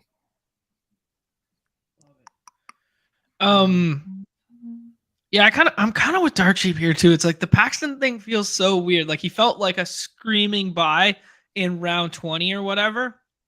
Now it's kind of like, what am I gonna do here? I still think that if you were, it's not smart to pay for past production and everything that we kind of caveated. However, he is pitching like somebody that should be going in the Sandy range right now. Right. He only has 56 innings pitched on. Like he only has 56 innings on there. I like finding starting pitchers that aren't already have their arms taxed to hell and that aren't have any reason for an injury, more cause for an injury, aka the Ohtani thing that you have said, or that can get shut down for any reason. Like if he continues to do what he does, maybe he's going to keep pitching. Like, sure, he could fall off like and do that, but like his profile for me is something that I am buying in personally. So I'm against that. I like Paxton. Maybe if he moves up to 100, sure, it's going to get rich. But I've been slowly being a part of that climb. Hunter Green isn't going to pitch until August, just FYI. Yeah, I'm not a Hunter Green guy. Not at that ADP. Too early. Paredes. I like Paredes a lot. Shocker. Great lineup. Smacks the shit out of the ball. Look at that. Yeah. Almost 700 points, man. It's hard to find somebody that has 700 points thus far this season in this range. Yeah, that's a good point. Yeah. Like he's getting the we talked about not paying for past production. Yeah, like that's like, Isak, dude. But Isak's legit, man. I think Isak's legit too. Pulls so many like line drives, fly balls. Like he's here to stay. This lineup is good. They've been slumping a little bit. The Rays have been not quite lighting the world on fire like they were in the past. But yeah, we're getting discount Rays all of a sudden. Not fully, but like when we're a far cry from the area in which you took the Randy Wander start. Remember? Yeah. From the 12. Oh, I remember. That's not a thing anymore. No, not even close. That's silly. You can do that any other rounds. You can. This is a very fun range of pitcher. Interesting to see that AD went up and took Hunter Green there too. If you're gonna shoot the moon in this style contest, I like Braxton Garrett. I can't buy into Bryce Elder, but I know the schedule and what Newby's been saying. Eugenio Suarez, kind of like positive Volpe? regression candidate. What about Volpe? Volpe's moved up top. with a stack if we wanted it. Suarez is cool. Sorry, a little late there. I like Suarez though as a BatX has him as like one of the biggest differentiators between projections. Oh, Nez doesn't want to see the biggest delta. Tell me more. It's Keller. Oh, sorry, delta for a batter or hitter. Like you don't want to see who's leading. It's this guy you hate, and it's Javier Baez. That's hilarious. BatX rest of the season 80. 80, dude. Like, swallow your pride. Yeah, I'm making jokes. Like I'm not. No, I'm not talking. I'm not talking to you, dog. Oh yeah, I agree with you. It's kind of a funny. Talking straight to Cardi. The Tigers that I like in that last round, I think our boy CLT already put one of them in there, but Kerry Bonds. I enjoy last round Kerry Bonds. I enjoy Torkelson. I've been snatching up a little bit of those Tigers and Cleveland playing some of the most games in round 1, second to most games total, and the second to most games in round 4 specifically. So they're getting games, and they're again playing against the AL Central. So yeah, where do we? Just speaking on Suarez here, we took Suarez at what pick there? Sorry, I'm looking at the Delta stuff. We took him at 158. Okay, and he's like infielder 57. Among all qualified hitters, he's 46. That's infielders and outfielders, 46 in ex-WOBA. So dude's crushing the ball. Good lineup around him. M's are gonna make a push. John's pointed out twice that like he's gotten extremely unlucky in the fact that he's hit home runs that would be home runs in other ballparks. And he was like a total of like 5 feet in one game where he went 0 for 4 or something, but they all would have been like extra base. I mean, yeah, those are positive regression where it's like, dude, smacking the ball. Like, you know what I mean? Like, that's what I like. Little nuggets, the little Rotorun nuggets. This is not what I was expecting to see with Isak. Yeah. So like, this is like really interesting, right? When you look at this stuff, Jesus, hit a ball to the opposite field, Isak. Goodness gracious. But one thing that I like, the pitchers list does their own like modeling, and they really, really value pulled fly balls, and the correlation that comes from pulled fly balls. And as you can see from the spray chart, dude, that's all he does. Yeah. This is what I would. It's kind of funny, right? When you see this, though. Look at that picture. One little ball over on that 322. Look, he almost hit it out over there. He tried. Look at his picture. Like he is just absolutely whiffing the shit out of that ball. That's not on the exit. Oh yeah, sure is. Sure is. What a photo. Oh. 4.55 right now. I like Ranger Suarez. I'd take Ranger. I like Ranger. Yeah, I like Ranger. I think Ranger is legit, and Ranger looks all sorts of nasty right now. And if we expect the Phillies to have a little bit of a turnaround here going forward, they're going to need him to just be like the solidifier as that third rotation piece. Yes, I think Ranger's back to 2 years ago. Ranger. Nez, Mackenzie Gore. Yes, no thoughts? I don't love it. I think I like other pitchers later personally. Salvi to set up an MJ Melendez later. Wade to set up anything. Rosario I like Wade, but you're so biased because he wins you dailies. Yeah, that's all he does is just win dailies. But dude walks a ton, and he's playing in cores in the finals, and he's a lefty. You can stack him later too. JD Davis, or no. I think JD Davis went already. Let's see. I'm curious to see with not drafting the last couple of days, a lot of these ADPs are all over the place. Lefties in Coors for 2 of those games, so he's only in Coors for 2 games. That's true. Although he's actually been playing against lefties, so yeah, a little bit, yeah, here and there. But JD Davis goes pick 229, and I would love to see where he ranks among all infielders in total points scored so far, because he has 630 points, which at his range is really hard to find where he goes, and easy to stack with Lamont Wade. a lot of Giants go late. Mike Yastrzemski goes really late as well. And, I get, say what you will. If that's not your cup of tea, that's fine. But I like stacking Giants, obviously. Yeah, no, I like it. I can get on board with it for sure. There's some very interesting like pitchers in these ranges and stuff. I do think that I'm buying less into. I think there is a little bit of outfield scarcity, but not nearly to the extent there was in the Dinger. I am really buying into like the elite arms stuff. Like the further we go in this draft, like just not having done one in the last 10 days, like man, I kind of wish we had kind of prioritized a couple of these arms in this. I mean, it's fine because we did the Baltimore stack thing, but I think like, another arm instead of Sean Murphy here, like Sean Murphy feels like a luxury pick. Like if we could redo the Murphy and Chisholm to be 2 arms, and then instead of Paxton here, you take Starling Marte. You know what I mean? I would probably do that if I had the mulligan. Yeah. If we had a mulligan, I think you take pitchers in the Murphy and Chisholm spot, and then you forego Paxton here. You could still do the Mountcastle. You take Marte there. Thing is, we would be like reaching, so it would feel like kind of uncomfortable. Pitchers in that spot that I personally will take that I like. I mean, by that time, you're sitting at what? When did we take Murphy? What pick? We took At Murphy 100? at 107.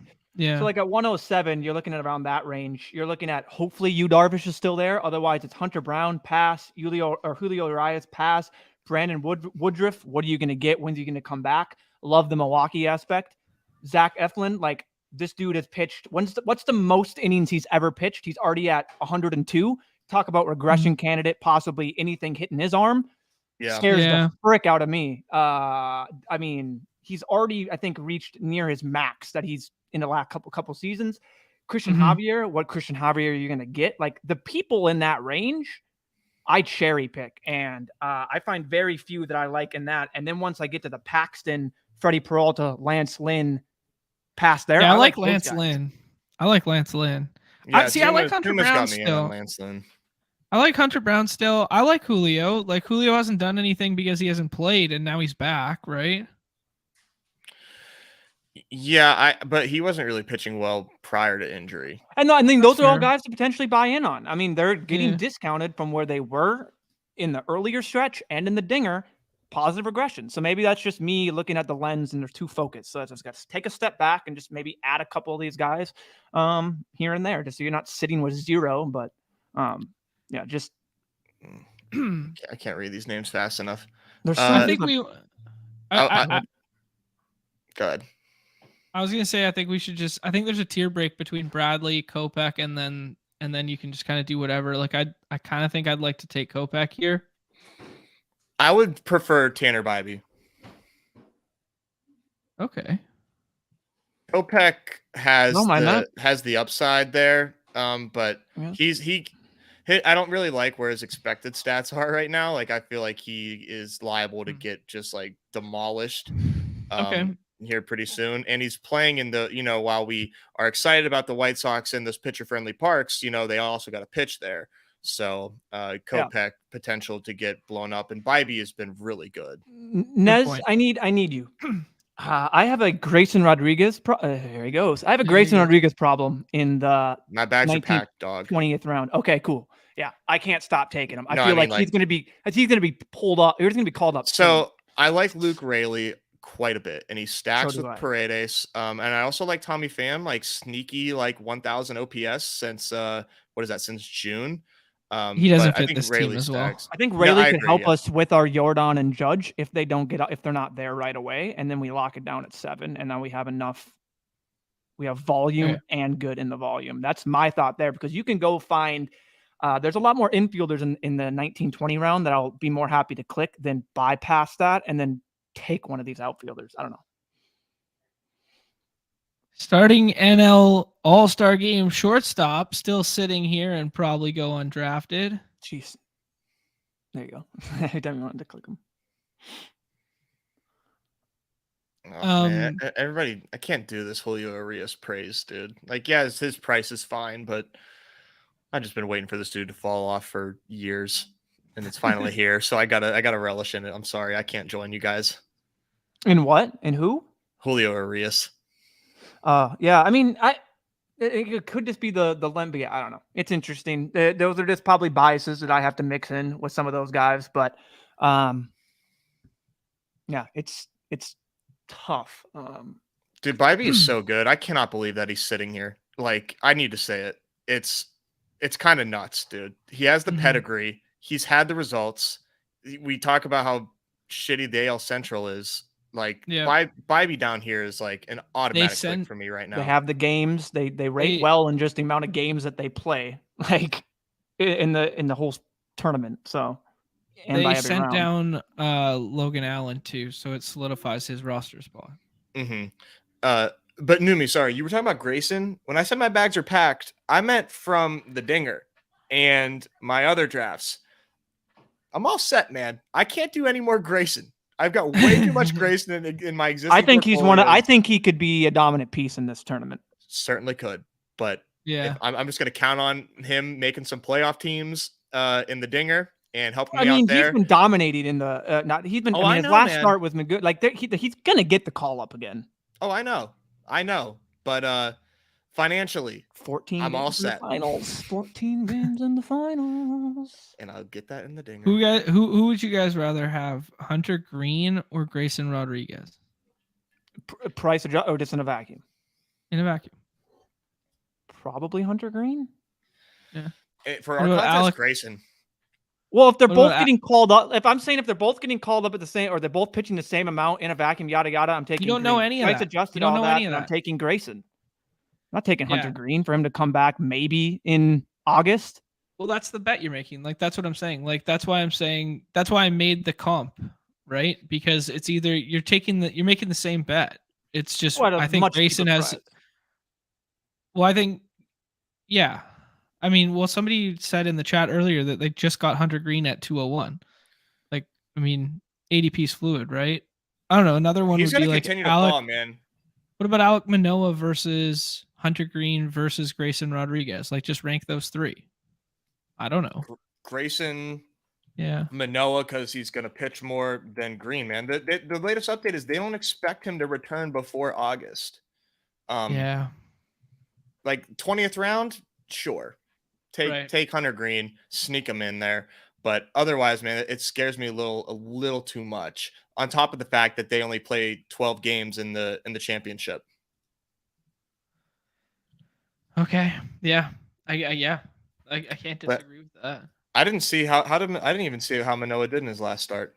I mean, Green's gone from 107 on June 1st to then he went up to 81st on June 15th. To then went back down to 108 on June 29th, to then dropped 60 spots from June 29th to 10th today. So interesting. It's been a fluctuating ADP, but yeah, I guess Manoah's last start. I'm sorry that I did not see this. 6 innings. Faced 5 over the minimum. I know. 1 earned run, but he's also got lit up by literally like everybody else prior to this. 8 strikeouts. And that was a good Tigers team. Nothing really changed though. When I saw like all of his, like everything was just kind of the same. No walks though. When is his timeline? No, not Estrada. Not good. I would say Benintendi or Javi. Sure, let's do it. Yeah. Well, I mean, we were on the clock the whole time you guys were talking about Alek Manoah. I missed that. I missed. Sorry, I didn't see that. Sorry, you gotta just tell me to shut up sometimes. That's good. Javi, BatX loves him. Let's go.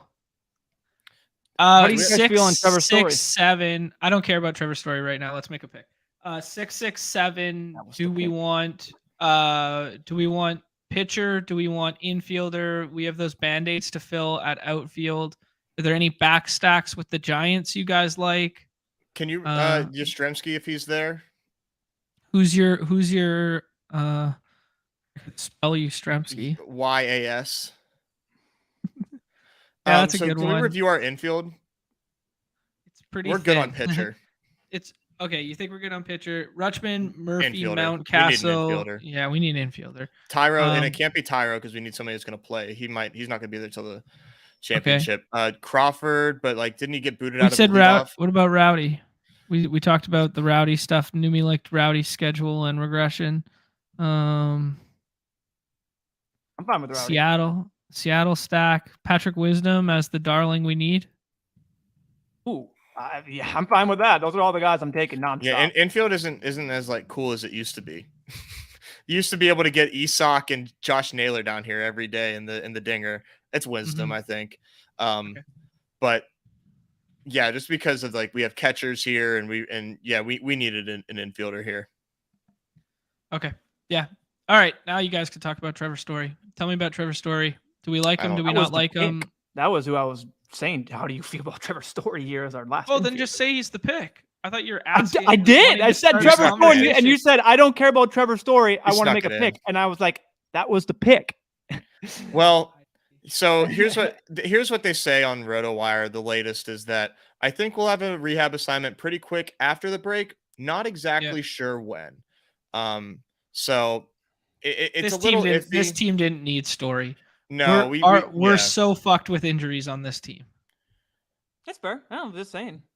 Jordan, Judge, Jazz, and then me with injuries, baby. Give me all or give me nothing.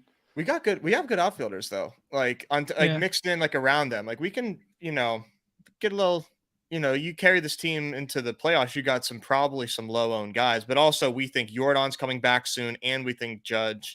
This isn't a hopefully they get there. It's a they help us get there. Bet is what we were kind of saying. But we have enough guys mixed in outfield to kind of help soften that blow if they miss a few games in round one. But yeah, it's the infield that we really need to pop off here.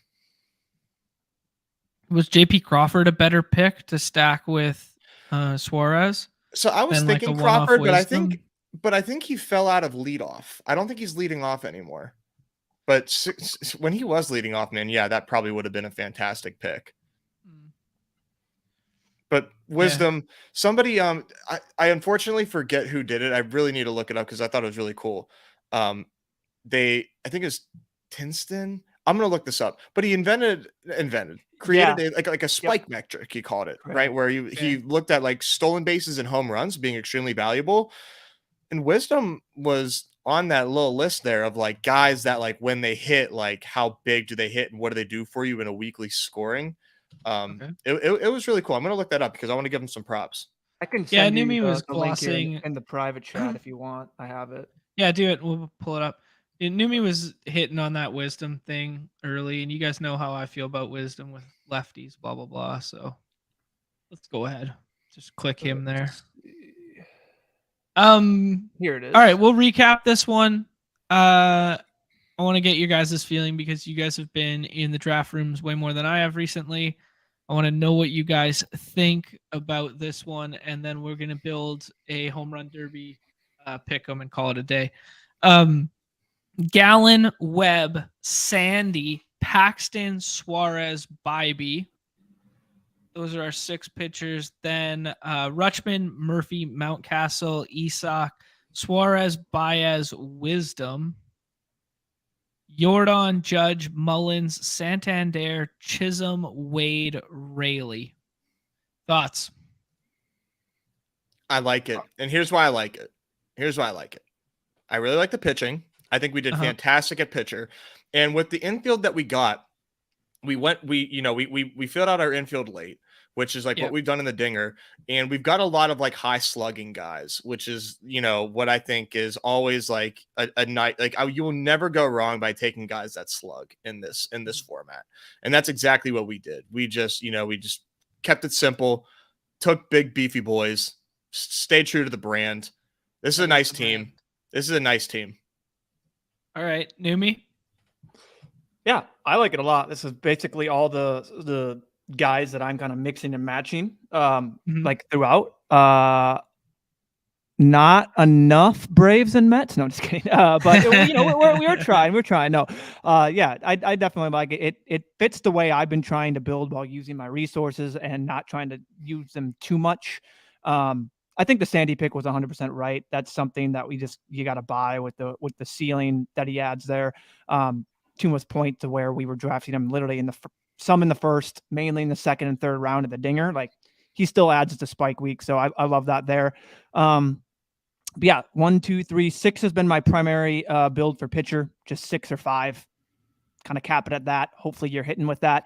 And then, yeah, I love the Baltimore stack. I have a Baltimore stack, Atlanta stack, or Met stack on almost every team. So dang. I like it. Okay. I like it. Spike units is what you guys were referencing here. Yeah. So he was on Sheep's stream. I was in back home, so I didn't get to catch the latest Sheep seats. So check that out if you haven't seen any of Sheep's streams yet. So I guess he was on the stream and kind of talked about this, but I just thought it was really cool.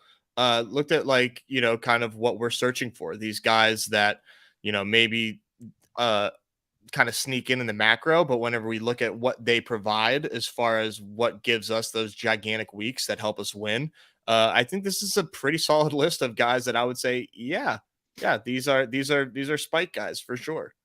Mm-hmm. Cool. Yeah, just an interesting way to quantify and encapsulate spike weeks, I guess. Yeah, exactly. The Jordan, Chisholm, and Wisdom being on our team makes us feel nice, eh? A little pat on the back to the boys right there. Anytime you can, validate your priors, man. And Will Fuller's there too, dude. Will Fuller, yeah. Will Fuller is he there. Sure is. All right. Let's you guys want to do the pick'em thing? Brett Boy suggested it. We hit on it on the front end there. But I don't have any extreme takes right now, but if you guys have some takes, I'm willing to build. Hires only. That's my take. No, but no, I will say to anyone, I don't have any. I mean, sure, you'll find projection systems, yada yada. Use those. I'm just gonna throw. I've already made 2 little 5 pick'em slips for $5. That's what I'm gonna do. Just have a little sweat, have a little fun. I would pick'em entries. Pick'em entries. My apologies. Doing the same. Just throw a little entry in there. $1, $5. Don't put too much on them. But yeah, my first one, and maybe it's a little crazy, but I think Adley lower 18.5 first round hits. Okay, like it. Nez, add one in. Let's see here. I think I'm gonna go with I'm gonna just go what I did off top. Give me LBJ total. Or actually, yeah, higher. That correlates, right? He faces Adley. Yep. He moves on. He goes like that. Yeah. So that doesn't hurt us if he hits the lower on his round 1, but I think that he has the chance to get to the final. So I like his higher here on total. Okay. Julio, the spotlight is too bright in the first round. He does not get the 24 in the first round. He's been hitting the ball on the ground this year and not in the air. Hopefully this whole derby corrects his swing a little bit. And then that correlates with Pete Alonso smoking his ass in the first round. But he does it to the tune of hitting a monster bomb bigger than 4.73. I like this one. I like this one. So let's go. Yeah. Let's use some. Let's go nerdy a little bit here, just real quick, if I may. Okay. Pete Alonso last home run derby. His longest home run was 480 feet. You go to 2021. This was, of course, in course, so I might as well not even look at that. But what was it though? Was it 510 or something? It actually was. It was 514. Oh my God, that's crazy. Yeah, and then you go to 2019. Alonso was there again, and he hit one 467. But that was one of his first home run derbies. So I think the higher is on our side here. Okay. I love it. Should we add a 5th or should we just cap it at that? Does anyone have a lean on a last one? We gotta do a 5th. Okay. Neumy, what's the last one? Go to Vladdy for me. Fatty Guerrero.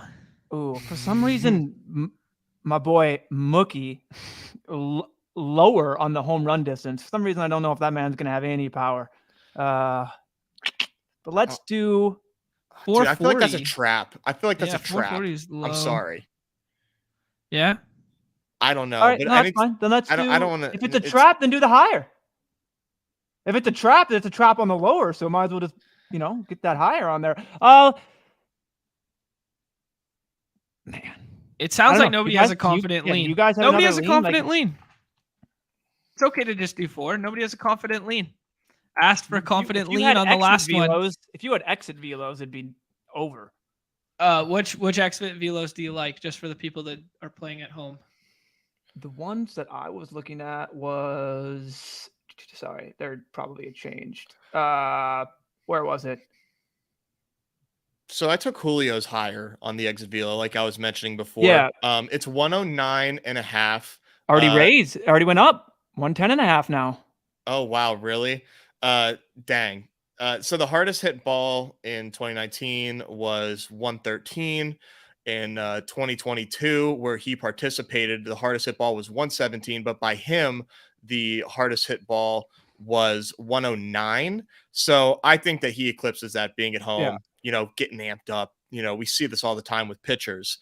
So that would be, if you're playing at home, you want to get riskier, and add a fifth pick to your pick'em entry. I still think Julio is smart. I would do at least higher on the max exit velo of 111.5. I think he just nukes one. Yeah, okay. Swing boy. So we got two hires on exit velos for Garcia and for Julio, and that is your pick your poison for your fifth to add to this. I will say, well, actually, no, go ahead, do it. Yeah, why? What are you gonna do? No. If you look at other places where you can do similar things with similar, if you want to play home runs, it looks like Adelise has a pretty high total home run number, and looking at other redacted places, it is lower and for different payouts, I will say. So we'll take the lower here then. For the weather, 70 degrees with 7 miles an hour wind blowing straight out to center field. Ooh, nice. Stadium right by the water.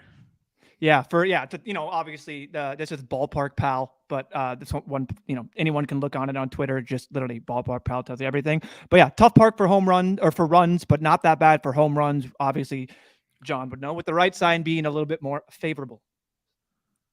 What? Oh, an opposing team. They don't like the correlation. Okay. Oh, they're not letting us have the correlation on this All one. right. There you go. Well, it said round one home runs lesson. and total, so we can't do round one. We're taking out the tool shed. We're taking out the tool shed, and we're just taking the lower on Adley. Okay. Oh, but these two are going to correlate. But it's distance, it's a home run not distance, right? Yeah. It's just totals in round one. Okay, then you know what we'll do? We can add the distance for Robert. We all know what the tool shed's doing tonight. We all know what because the we tool think he's going to have more options. Yeah, because we think he's going to have more opportunities to do so. There we go. We'll just get different. Boom, boom. All we zig when they zag. There we go. Let's do that. All right. If anybody wants to play along at home, there you go in the chat. Not financial advice, but that's a fun one. Yeah, gotta have a little sweat for the home run derby. Yeah, man. You're not gonna just watch the derby like without a little something to sweat. It's just this ball going out of the yard. It's watching BP, but on TV for 3 hours. Man, it's gonna be you fun. Need a little bit. Chris Berman doesn't do it anymore, right? When he used to do it, I loved it. Back. God, I was so every time. Oh, everyone loved Berman. Yeah, I love it. All right, let's hit the wrap it up box there. Good first show back. Fun to be back. Good to see your guys' pretty faces. I'm not sure if I was allowed to spill the beans, but because nothing's been posted yet, but the main fantasy football channel this afternoon, 3 p.m. Pacific, 6 p.m. Eastern, we'll be hanging out with Hayden and Josh. Although I've only talked to Hayden, so I just assume it's just going to be their normal show and slot. But it might just be Hayden and I'm not sure. But yeah, anyways, we're going to be talking the weekly winners. We're going to talk about how some of the daily knowledge transitions into the weekly winners. So if you didn't get your football fix today, you'll get your football fix this evening. And then we will be back tomorrow on the Underdog HQ channel. If you do not follow that, link in the bio below. And we will be talking more 7th inning stretch, because we are going to be pushing the pace on 7th inning stretch for the remainder of the week. Best thing on the platform. I am to be drafting for the next week or so. And any parting words, gentlemen? See you in the lobbies on Friday. Well, I guess I'll see you in the 7th inning stretch lobbies. I was going to say, I can't see you in the dailies, but I'll see you in the stretch. Perfect. Yeah. Neumy? Yeah, we'll be seeing you. All right. Yeah, keep filling those lobbies for that. All the free resources that we showed on the show today are in the link in description below. They're hanging out in the Posit Kingdom Discord as well. So go ahead and join that. If you did not hit that like, that subscribe, that notification bell, please do so on your way out the door. Back today with some football and back tomorrow with some MLB. I'm looking for the button. I'm out of sorts. There we go. All right, everybody's favorite time of the show, for Neumy, for Nez, for myself. The end. Peace.